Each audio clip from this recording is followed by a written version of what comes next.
নিজের থেকেও বেশি মানে নিজের নারী কি বলে ওটাকে বাংলায়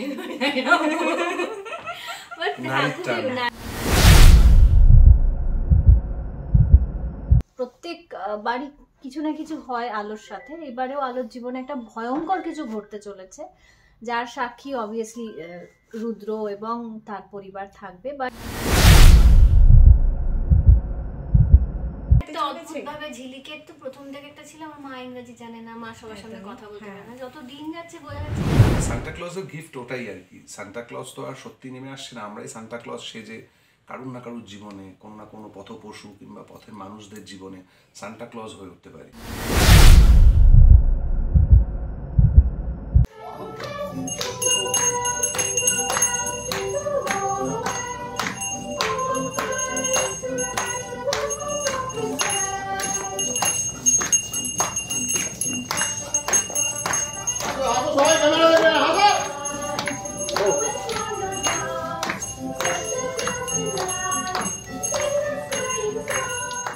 কিরকম কি চলছে? খুব পার্টি পার্টি ব্যাপার মনে হচ্ছে, খুব মজাদার ব্যাপার। কি চলছে? না, আমাদের একটা ক্রিসমাস ইভের শুট চলছে, যেখানে আমি সান্টা সেজে আসছি বাড়ির বাচ্চাদের জন্য। আর আলোটা বলা যাবে না, আলো একটা সারপ্রাইজ লুকে আছে, যে লোকটা আমরা টেলিভিশন যারা দেখেন কোন আলো স্বপ্ন নিয়ে সান বাংলায়, তারা নিশ্চয়ই জানতে পারবেন টেলিকাস্ট দেখবার সময়। আমার গলাটা একটু ধরে আছে কারণ আমার জ্বর, কিন্তু আমাদের শুটিং তো বন্ধ থাকতে পারে না।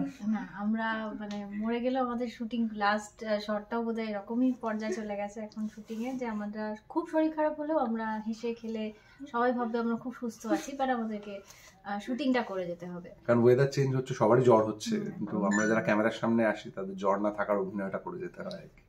সবটাই অভিনয়। হ্যাঁ, সবটাই অভিনয়। তোমাকে আজকে আলোর বেশে দেখা যাচ্ছে না, তো তার পিছনে কিছু রহস্য? তার কারণ যে গেটআপটা আমার হয়েছে সেটা এই মুহূর্তে তো রিভিল করা যাবে না, তো সেই জন্য আমি জিন্স আর টি শার্ট আর ঠান্ডা লাগছিল তাই জ্যাকেটটা পরে নিয়েছি। আর চশমাটা আমি এমনি চশমা পরে থাকি, মানে উইদাউট মেকআপ, তো মনে হলো যে ঠিক আছে চশমাটাই পরে থাকি, প্লাস ওই আর কি অন্য রকম লুকে একটা ইন্টারভিউ দেওয়া হবে। একদমই তাই।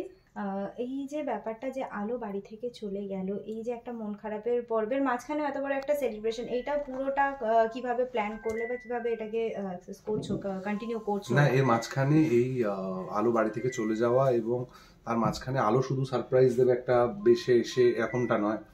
আমিও আলোকে সারপ্রাইজ দিয়েছি, তো সেটা যারা রেগুলার দেখবেন তারা জানতে পারবেন যে এটা নয় যে আলো এসে একটা ছদ্মবেশে সারপ্রাইজ দিয়েছে, আমরাও আলোকে সারপ্রাইজ দিয়েছি গল্পে। এবং নানা মজার ঘটনা, এখন নানা রকম মজার ঘটনা চলছে আর কি কোন আলো স্বপ্ন নিয়েতে, মজার সেখানে ভুতুড়ে ঘটনাও আছে। যারা দেখবেন তারা দেখতে পাবেন যে ভূতের কিভাবে ঘটনা ঘটে আর কি, ভূত কিভাবে তাড়া করে লোকজন। এইবারে মোডে ফিরছে, মানে সুস্থ হচ্ছে, সেটা আস্তে আস্তে প্রকাশ পাচ্ছে, কারণ এরকম ভুলভাল যখন সুস্থ থাকে তখন এরকম ভুলভাল গল্প বানাতে থাকে, বিকজ ইজ আ ডিরেক্টর, তো যে কোনো লেভেলে গিয়ে গল্প বানাতে পারে। এরকম কোনো গল্প নেই, হচ্ছে না আপাতত, ভবিষ্যতে হবে কিনা সেটা রাইটার তথাকথা বলতে পারবে, বাট এই মুহূর্তে সেরকম কোনো গল্প নেই। বাট একটা গল্পর হালকা একটা আঁচ দিতে পারি যে প্রত্যেক বাড়ি কিছু না কিছু হয় আলোর সাথে। এবারেও আলোর জীবনে একটা ভয়ঙ্কর কিছু ঘটতে চলেছে, যার সাক্ষী অবভিয়াসলি রুদ্র এবং তার পরিবার থাকবে। বাট কি হতে চলেছে সেটা তো বলতে পারবো না, তার জন্য সান বাংলার পর্দায় চোখ রাখতে হবে, দেখতে হবে কোন সে আলো স্বপ্ন নিয়ে রাত 8টায়।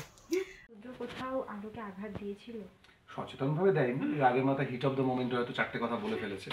আলোর হয়তো মনের মধ্যে অনেকদিন ধরেই জমা হচ্ছিল, কারণ বাড়ির লোকেরা যেভাবে প্রতিনিয়ত আলোকে হ্যাকেল করে এবং ছোট করে, রুদ্রর কথাটা সেখানে বারুদের স্তূপ জমা হচ্ছিল, রুদ্রর কথাটা সেখানে আগুনের ফুলকিটা দিয়ে দিয়েছে আর কি। একদমই তাই। দুই বাচ্চাকে নিয়ে একদম জমজমাট একটা ব্যাপার হয়, মানে যেখানে ঝলমল আলো মা ছাড়া অন্ধকার। আর ঝিলিক তো আমরা দেখেইছি পর্বের মধ্যে যে কাঁদতে কাঁদতে মাকে ফোন করছে তুমি আসবে কিনা, তো এটা আলোকে কতটা কাঁদাচ্ছে? আলোকে কাঁদাচ্ছে বলতে ডেফিনেটলি ঝলমল যদিও তাদের নিজের সন্তান নয়, কিন্তু তার থেকেও বেশি ঝিলিক একমাত্র সন্তান, বাট ঝলমলকে প্রায় আলোই বড় করেছে ছোট থেকে স্নেহ দিয়ে, আজ ঝলমলের 8 বছর হবে।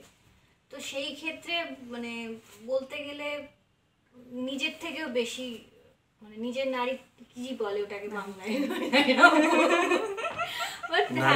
নারীর টানের থেকেও বেশি মানে ঝলমলের প্রতি তার বেশি টানটা হয়ে গেছে, যেটা একদম মানে কি বলবো, নিজের হাতে তাকে তৈরি করা।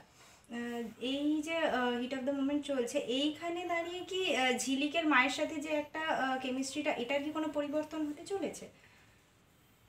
ঝিলিকের মায়ের সাথে, ঝিলিকের মা তো আমি, ঝিলিক তার মায়ের সাথে এই যে গল্পটা, এটা নিয়ে না কোথাও পরিবর্তন এটা হতে একটা চলেছে? অদ্ভুত ভাবে ঝিলিকের তো প্রথম থেকে একটা ছিল আমার মা ইংরেজি জানে না, মা সবার সামনে কথা বলতে পারে না, যত দিন যাচ্ছে বোঝা যাচ্ছে যে না ঝিলিক না আসলে টানটা আরো বেশি মায়ের প্রতি। বাবাকে যেরকম স্নেহ করে অবভিয়াসলি মাকেও ভালোবাসে, কিন্তু তার ওই একটা ব্যাপার ছিল যে মা তো ইংরেজিটা জানে না, কিন্তু এখন যখন দূরে চলে গেছে তখন আবার মায়ের প্রতি তার টানটা বেশি। একদমই তাই। তো শেষ করবো দর্শকদেরকে এই সান্টা ক্লজ কি বার্তা দিতে চলেছে?